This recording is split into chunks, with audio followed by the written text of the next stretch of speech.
Hi everyone, it's me Roselyn, and now we will talk about red flags to your relationship legitimacy. Okay, so I want to clarify first that I am not an attorney, I am not a lawyer. So everything in my video is based on my experience and based on my friend's experience and also based on my searching. Of course, I undergo K1 fiancé visa, adjustment of status, so I do research about that. So everything in my video is based on my experience and friends' experience and searching. Okay? So if you have questions and I cannot answer that, I'm so sorry. And also if you have questions and I answer that, you can also ask other people about that questions to confirm. Okay, so let's start. There are red flags in a relationship. Okay, relationship legitimacy, and you have to be ready if one of these red flags is what do you call this, if one of these red flags is in your relationship. Okay, so first, no common spoken language. Of course, if both of you has no common spoken language, how will you understand one another? So you need to be prepared on that. Okay, because possible that the consul will ask you, you don't have any common language, so how will you understand one another? How will you interact to one another? Okay, how will your relationship will work if you don't have common language, if you don't understand one another? So you need to be ready for that. Okay, and then next, different religions.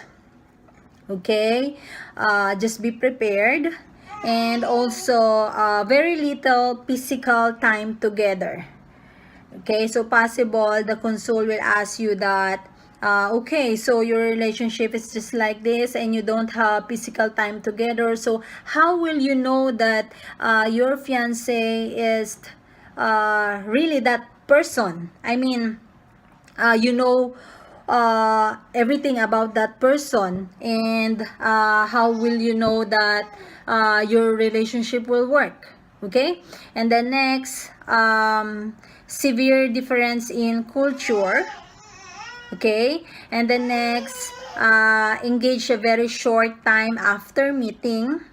On that red flags, others ask me, what if the relationship is only 5 months? Is it okay to apply for a K1 fiancé visa? And then I told them length is not a basis or a requirement to apply for a K1 fiancé visa, because me and Marcus is only 5 months or 6 months when we apply for K1 visa, but our relationship is more than our relationship as friends is more than a year, and he courted me more than a year. So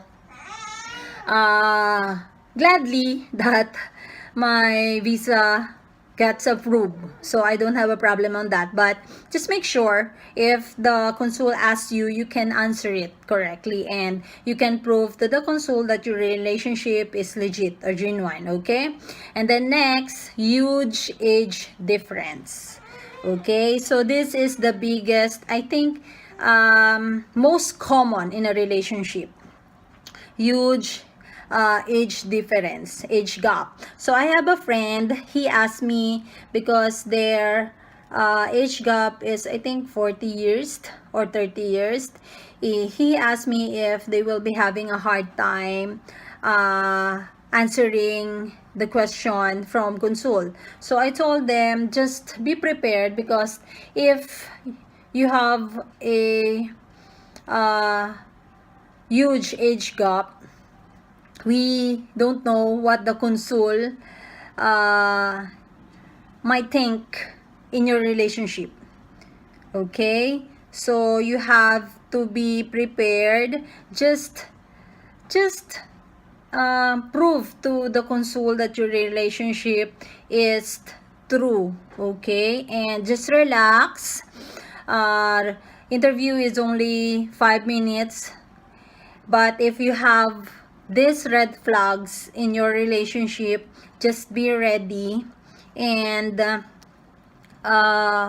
you should talk to one another, both of you, so that you will know how will you answer the questions from the consul, and also just make sure you know one another, okay? Because if your relationship is true and you know one another, there's no problem if you have these red flags, okay? You can answer it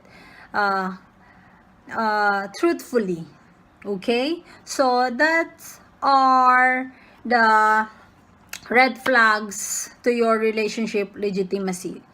I will repeat.